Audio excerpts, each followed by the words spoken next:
For as long as I can remember, there have been two people inside my head whispering to me. Now, I want to introduce them to you, and I think the best way to do that is with an experience I had last year in probably my least favorite place in the entire world, the customer service line at United Airlines. Now, I had gotten to SFO an hour early to have plenty of time to make my direct flight to JFK. I was looking forward to landing late that evening and getting a good night's sleep before my friend's wedding the following afternoon. Instead, as I was going through security, I got a text from United saying my flight was canceled for airplane maintenance. I rushed to the customer service line where, after waiting my turn, the woman behind the counter told me there was no way I could get to New York before Sunday. My response? Wait, you're telling me it'll take 2 days to get from San Francisco to New York? That can't be right. Please check again. The woman did not take kindly to my tone and pushed a few buttons before telling me I could take a 2-layover trip and make the tail end of the reception. Take it or leave it. I tried after the fact to be friendly, but couldn't get any other options, and I took it.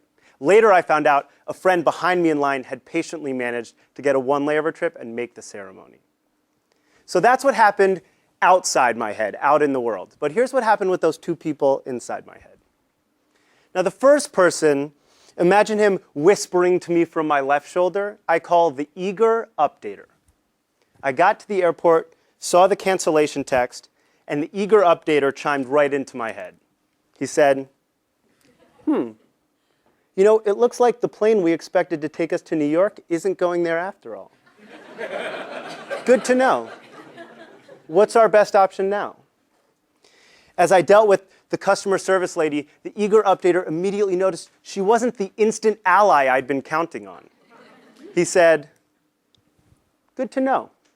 Now we can adjust our approach to get the best outcome from the woman who is in front of us and not the woman we thought she'd be. Pretty mature, right? Kind of suspicious, though. Like, if the eager updater was whispering all this useful stuff to me, how come I acted so ineffectively? Well, that's where the second person in my head comes in. I call him the king of wishful thinking. Imagine him whispering to me from my right shoulder. Now, the king of wishful thinking saw the cancellation text, and he too chimed right into my head. He said, this shouldn't be happening. We were just about to be on our way to New York, and now we have to deal with a frustrating day of travel hassle. Every minute I stood in the customer service line, the king of wishful thinking was whispering reminders to me. You know, we'd expected to be in the air by now. By now, we'd be over Colorado, on our way to a nice, warm hotel room. As I dealt with the customer service lady, the king of wishful thinking said to me, if someone competent was back there, they would have fixed this by now. This shouldn't be happening. So those are the two folks whispering in my head all the time. The eager updater with his various forms of good to know, and the king of wishful thinking, riffing on his awesome catchphrase, this shouldn't be happening. And if these guys are starting to sound familiar to you, they should, because these two characters are whispering in your head all the time too. The eager updater and the king of wishful thinking are just two ways our brains are wired to receive and process information. Over the past couple years, I've gotten really interested in the neuroscience and psychology behind how we handle situations. And I've been studying in particular this duality between perception and expectation. I gave names and personalities to these mental processes really just to help me more easily apply what I've learned to begin to make better decisions in my own life. And I want to share them with you because I think that getting more acquainted with these guys in each of our heads can help us be more effective in handling a wide variety of situations we face every day. So I think of the eager updater as this guy that openly seeks out new information to update our view of what is happening in any situation. He plugs into our 5 senses to add more data so we can better understand, accept, and respond to the real world in which we operate. The king of wishful thinking, on the other hand, filters every experience we have through the lens of our expectations, our hopes, our beliefs, our anticipations about what will happen or what should happen in any situation.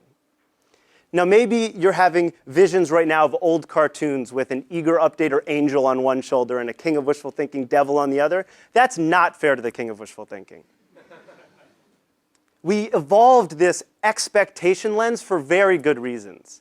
For one, being able to set a future goal and hold it in mind keeps us motivated and proactive as we work to achieve it. It also keeps us mentally efficient, allowing us to focus on just the most relevant parts of our surroundings. The neuroscience research, for example, suggests that our eyes actually use our expectations to fill out most of what we see, with just small amounts of new data informing the picture. The problem, though, is that even though the king of wishful thinking is useful and necessary, he does have a tendency to get much louder than our eager updater and drown him out. And that's what happened with my experience with United Airlines, but this tendency applies well beyond changing travel plans.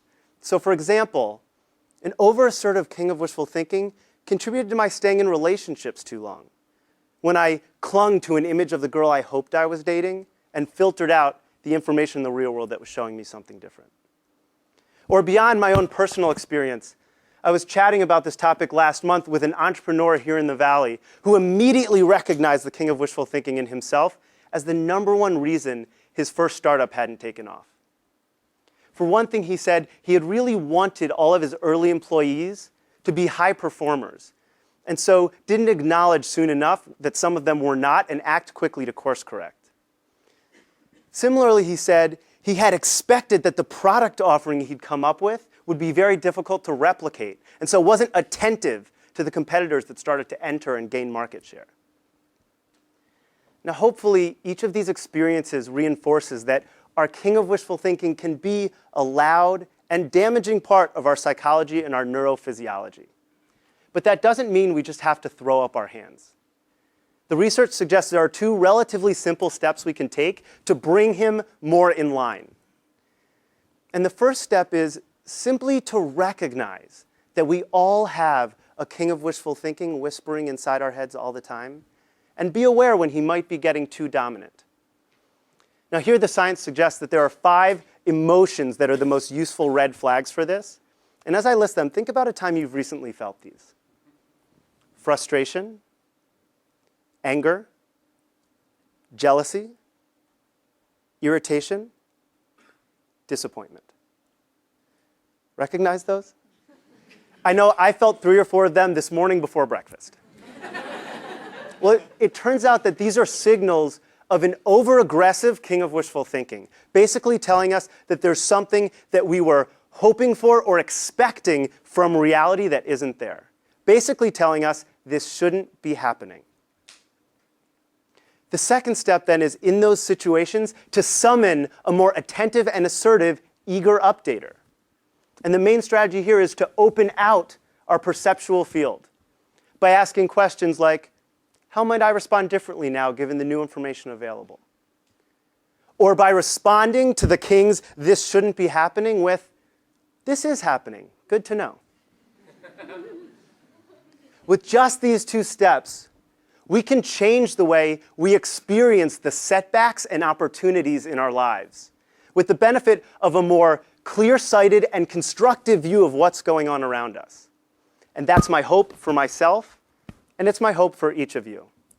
That next time you're working hard to solve a complex problem, or grow a promising company, or take the next step in a relationship, or heaven forbid, reschedule a flight on United, I hope you stop, take a mental step back, and readjust the volume settings of the 2 companions whispering from your shoulders. Thank you.